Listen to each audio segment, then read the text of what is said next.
आज हम बात करेंगे कैसे अपने आप को सिजेरियन डिलीवरी के लिए तैयार किया जाए। भारत में सबसे ज्यादा कॉमन सर्जरी जो है वो सिजेरियन डिलीवरी है।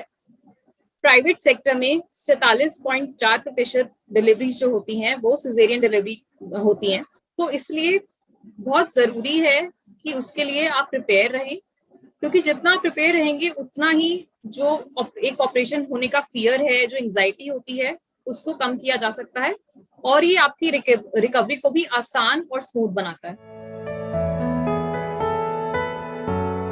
तो सिजेरियन डिलीवरी के लिए जो तैयारी होती है वो ना कि सिर्फ उस ऑपरेशन वाले दिन के लिए होती है, पर उसके आने वाले दिन के लिए भी जरूरी है। सबसे पहले आपका hospital bag. I am sure आप हॉस्पिटल ले जाने के लिए काफी चीजें एक बैग में ऑलरेडी रख के तैयार करके रखते होंगे।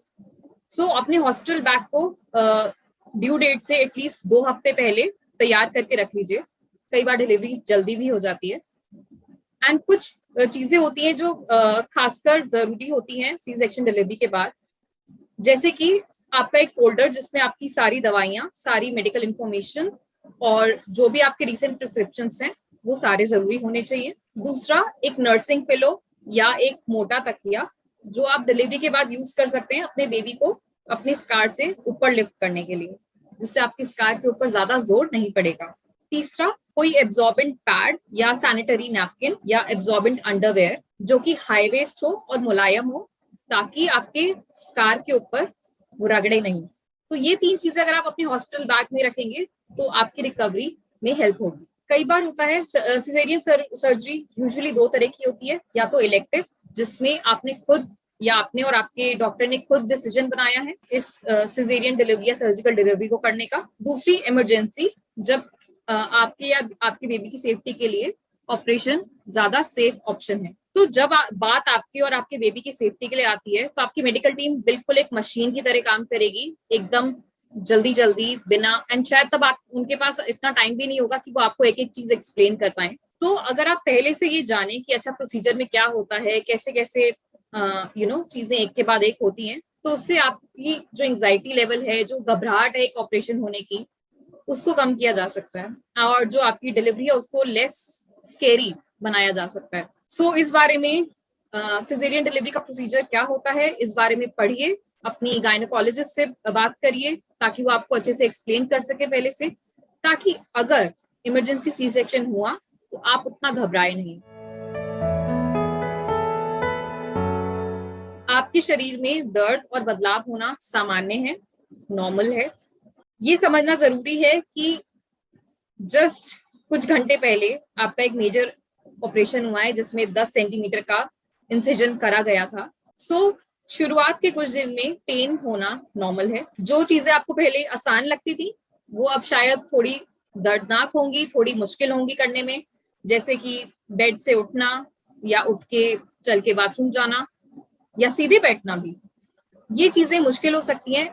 इस बात को समझिए कि ये एक डिलीवरी थी, एक सर्जिकल प्रोसीजर था और धीरे धीरे हीलिंग के साथ ये चीजें नॉर्मल आएंगी जब आपको प्रॉपर रिहैब दिया जाएगा। तो सिजेरियन डिलीवरी में आपको आपकी पसलियों से लेके आपके पैर तक सुन करा जाता है ताकि आपको कोई दर्द महसूस ना हो। तो शुरू के कुछ घंटों में आपके पैर सुन होंगे, आप उनको शायद हिला नहीं पाएंगे और शायद उसमें कुछ महसूस भी नहीं होगा। 6-7 घंटे के बाद वो सेंसेशन वापस आनी स्टार्ट होती है। सिजेरियन डिलीवरी के बाद की कॉम्प्लिकेशंस कम होंगी और जो एनेस्थीसिया के इफेक्ट्स होते हैं उसको फाइट करने में हेल्प होगा। सबसे पहला, अपनी एड़ियों को चलाना, जो आपके पैर की एड़ियां होती है जिन्हें हम एंकल पंप्स बोलते हैं इस एक्सरसाइज को, वो करना। इससे जो आपका ब्लड है वो वापस पंप होगा ऊपर की तरफ और आपके पैरों में जो रक्त के थक्के होते हैं यानी कि ब्लड क्लॉट्स, वो नहीं बनेंगे। Secondly is deep breathing exercises. इसमें आप गहरी सांस भरते हैं और छोड़ते हैं और हो सकता है इसमें हाथों की मूवमेंट भी करी जाए। ये जरूरी होता है एनेस्थीसिया के बाद के इफेक्ट्स को कम करने के लिए। और जब आप गहरी सांस लेते और भरते हैं तो जो लंग्स का अंदर का कचरा होता है, माइक्रोब्स होते हैं, वो भी अंदर और बाहर मूव करते हैं, जिससे इन्फेक्शन के चांसेस कम हो जाते हैं हॉस्पिटल में। डिलीवरी के 12 से 24 घंटे के बाद आप बेड के एज पे बैठ सकते हैं और 24 घंटे के बाद आपको खड़ा करवाया जाएगा और चलवाया जाएगा। दूसरा, अपराइट बैठने से, सीधा बैठने से आपका बीपी एकदम से कम नहीं होगा। जब हम बहुत देर तक लेटे रहते हैं और एकदम से खड़े होते हैं तो कई बार हमें चक्कर जैसा लगता है। तो जब आप सीधे बैठे रहेंगे और चलेंगे तो उससे उसका इफेक्ट कम होगा, जिसे पोस्चरल हाइपोटेंशन कहते हैं। पोस्चर बदलने पे बीपी का कम हो जाना। बैठने के लिए जैसे हम रोजमर्रा में सीधा बैठते हैं, लाइक हॉरिजॉन्टल से सीधा यूं खड़े हो जाते हैं, वैसे ना करके, क्योंकि ऐसे करने से आपकी टांगों पे जोर पड़ेगा, इसकी बजाय आप बेड के साइड में अपने हाथों के ऊपर रोल कर सकते हैं, उसके बाद अपने पैरों को नीचे रख सकते हैं और फिर ऊपर बैठ सकते हैं। इससे आपकी टांगों पर जोर नहीं पड़ेगा, आपकी जो पेट की मसल्स हैं उनके ऊपर जोर नहीं पड़ेगा और आपको दर्द कम होगा। ठीक उसी तरह अगर आपको बेड के अंदर वापस आना है तो इसी प्रोसीजर को रिवर्स करना है, इसी चीज को उल्टा करना है। पहले आप रोल करेंगे अपने एल्बो के ऊपर, उसके बाद अपने पैर को ऊपर रखेंगे एंड फिर अपनी पोजीशन पे रोल कर जाएंगे। चलने के लिए कोशिश करिए कि आप झुक के नहीं चल रहे हैं।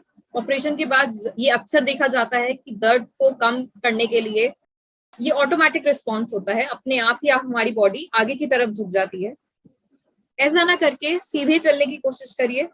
थोड़ा सा दर्द होगा तो आप अपने स्कार को सपोर्ट कर सकते हैं एक पिलो के साथ चलने के लिए, और आपके साथ हो सकता है आपका नर्सिंग स्टाफ हो या आपका केयर टेकर हो या आपके फिजियोथेरेपिस्ट हो, आपको हेल्प करने के लिए छींकते हुए या खांसते हुए अपने स्कार को एक पिलो के साथ सपोर्ट कर सकते हैं ताकि उस पर बहुत जोर ना पड़े।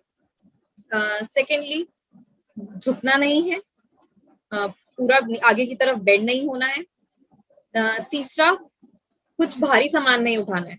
आप अपना बेबी को पिकअप कर सकते हैं, एक डाइपर बैग पिकअप, हल्का डाइपर बैग पिकअप कर सकते हैं, लॉन्ड्री बैग पिकअप कर सकते हैं, पर कोई भी ऐसा सामान जिसको उठाने में आपकी सांस रुके या आपके पेट पे बहुत जोर पड़े, उतना भारी सामान उठाना लाभदायक नहीं है शुरू के कुछ वीक्स में।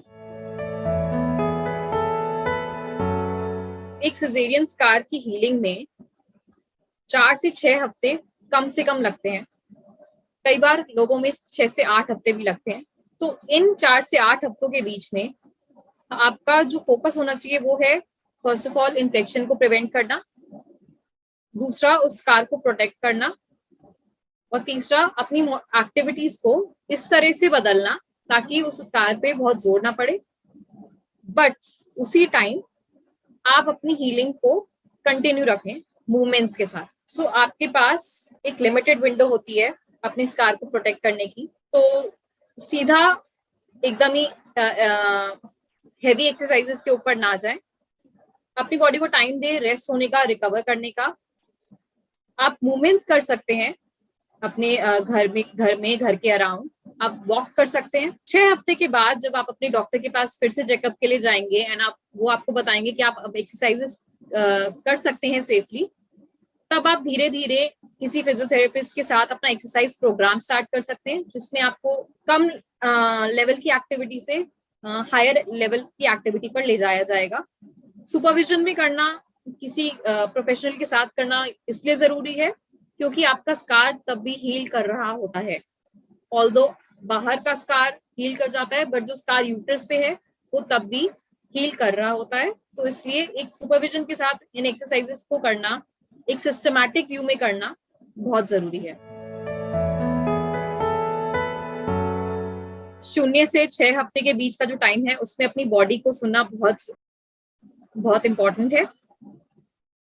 आप किन किन चीजों के ऊपर ध्यान दे सकते हैं कि आपकी जो एक्टिविटी है वो बहुत हैवी ना हो, बहुत लाइट ना हो, उसका अंदाजा कैसे लगाया जा सकता है। Number 1, bleeding. सो डिलीवरी के 40 दिन के बाद तक आप वजाइना के थ्रू ब्लीड करेंगे थोड़ा थोड़ा।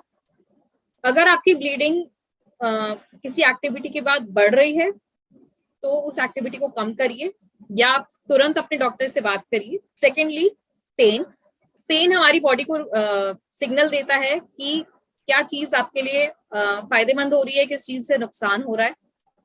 पेन आप 3 बार देख सकते हैं, एक तो एक्टिविटी के दौरान, एक एक्टिविटी के जस्ट बाद, और तीसरा एक्टिविटी के अगले दिन 24 घंटे बाद। एक्टिविटी के 24 घंटे बाद भी आपको पेन हो रहा है, इट मींस उस एक्टिविटी को उस टाइम पे रोक देना चाहिए। 12 से 24 घंटे के बाद उसको एक बार फिर से अटेम्प्ट करके देख सकते हैं।